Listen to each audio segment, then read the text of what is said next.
What's going on with my husband? I rushed to the hospital after getting a call that Colby was in a car accident. Ignoring my frantic state, the doctor gave me a puzzled look. We just explained the situation to his wife. What? Wife? Caught off guard, I momentarily forgot about my concern for Colby and blurted out in disbelief. Who else could he have talked to, if not me? His wife? I was so confused I couldn't move. My name is Cassie, a 32-year-old office worker. Colby, my husband, is 35. We met through friends and got married. Though we didn't have kids, we made up for it by spending quality time together, going on trips and out to dinner on weekends. But 3 years into our marriage, things changed. Colby's job always involved a lot of travel, but it increased even more, spilling into the weekends. And as he spent more time away, he became distant. One evening at dinner, I brought it up. "You're always working. Can't you help around the house a bit more?" We both worked, so we used to share chores, but lately it's been mostly me. What's with that tone? I'm working hard, you know. Angrily, Colby threw his fork on the table. I was speechless. "I'm going to bed." He stormed off to the bedroom. I felt something was off with sudden outburst. Come to think of it, he hasn't been talking about work lately. He used to bring souvenirs from his trips and share stories, but not anymore. Is he really working? Though I tried not to overthink it, the thought cast a dark shadow over my heart. A week later, while Colby was in the shower, I brought him some clothes. "I'll leave your pajamas on the shelf." "All right." As I was about to leave, I noticed his phone on the shelf. Suspicion growing, I found myself taking his phone to the living room. I'll put it back before he's done showering. I quickly checked his emails, WhatsApp, and photos but found no evidence of cheating. I felt relieved but also guilty. "You went through my phone, didn't you?" Caught by Colby, I was speechless. After checking the call phone in the living room, "You should have returned it to the same place immediately. I have tracking enabled. Someone used it while I was showering. It had to be you. I'm sorry. You've been acting strange, and I thought you were cheating." Unable to deny it, I apologized sincerely. Besides, when I checked the contents of my call phone, I felt a little anxious. "Find anything?" "Nothing." "Of course not. I'm just working hard. I feel awful being suspected." "I'm really sorry." "I can't live with you anymore. Let's divorce." His sudden declaration left me stunned. I'm sorry that I looked at call phone without permission, but I can't understand it when you suddenly tell me that you want to get divorced. Wait, can we talk about this? If you show sincerity, maybe I'll reconsider. Smirking, Colby waited for my response. "From now on, you'll do all the cleaning, cooking, and laundry. Basically, you'll be the housekeeper." "All this just because I looked at your phone? I'm hurt. The least you could do is listen to me." His demand was unreasonable, but what I did was wrong too. Still, I couldn't agree. I already apologized. Words aren't enough. Show me through actions. Or do you want a divorce? Fine, I get it. For the time being, I reluctantly agreed to Colby's terms, thinking he would eventually forgive me. It had been a month since then. I was packing for Colby's business trip the next day. He left all the packing to me while he was busy with his work phone. "Hey, have you reconsidered to divorce?" "Yeah, I'll think about it after this trip." Lately, I had been doing all the chores and even paying the bills, all at Colby's request. Honestly, I was stressed and exhausted. I couldn't keep this up, so I felt relieved at his words. I wish we could go back to taking trips together. I was lost in thought as I packed his luggage. But that Sunday afternoon, when Colby was supposed to return from his trip, things took a sudden turn. I got a call from the hospital. "Are you a relative of Colby?" "Yes. Colby is unconscious after a car accident."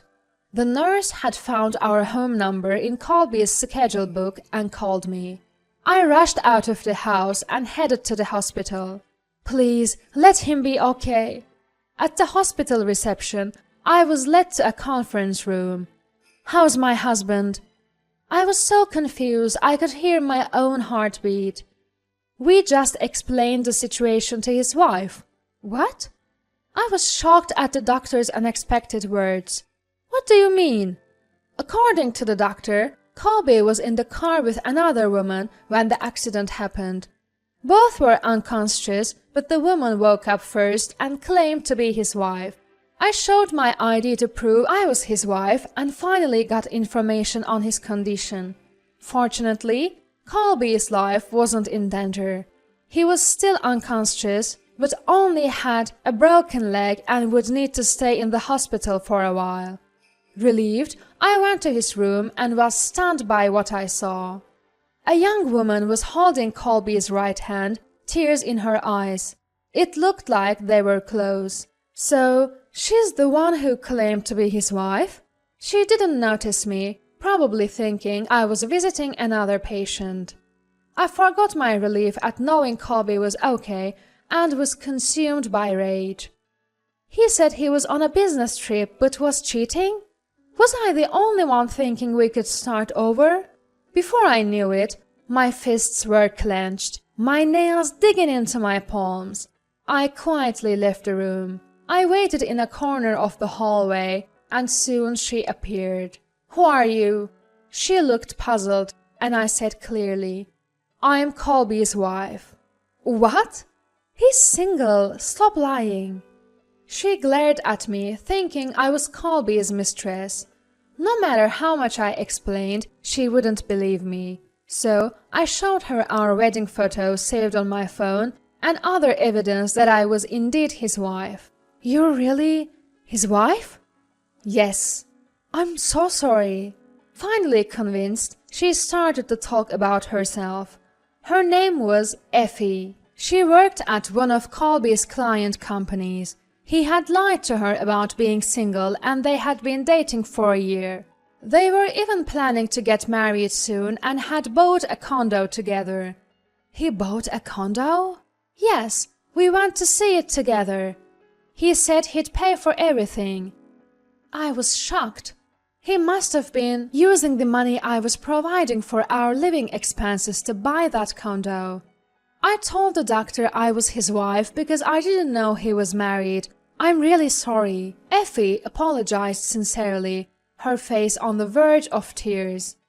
Before talking to her, I wanted to punish his mistress, but now I felt more pity for her than anger. She was also a victim of Colby's lies. "Please, lift your head.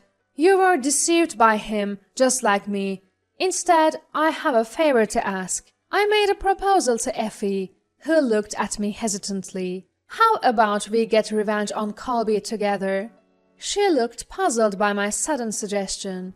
"I don't want to be with a liar like Colby anymore." "Right." Effie hesitantly agreed to my proposal. I'm sure she has some anger towards him too. I can't let it end like this either. Then it's settled. We grinned and shook hands, starting to prepare our revenge. From the next day, I took care of Colby as if nothing had happened. Effie also visited him when I wasn't around, so he didn't suspect a thing. He continued to treat me poorly. Finally, the day of his discharge arrived. I drove him home.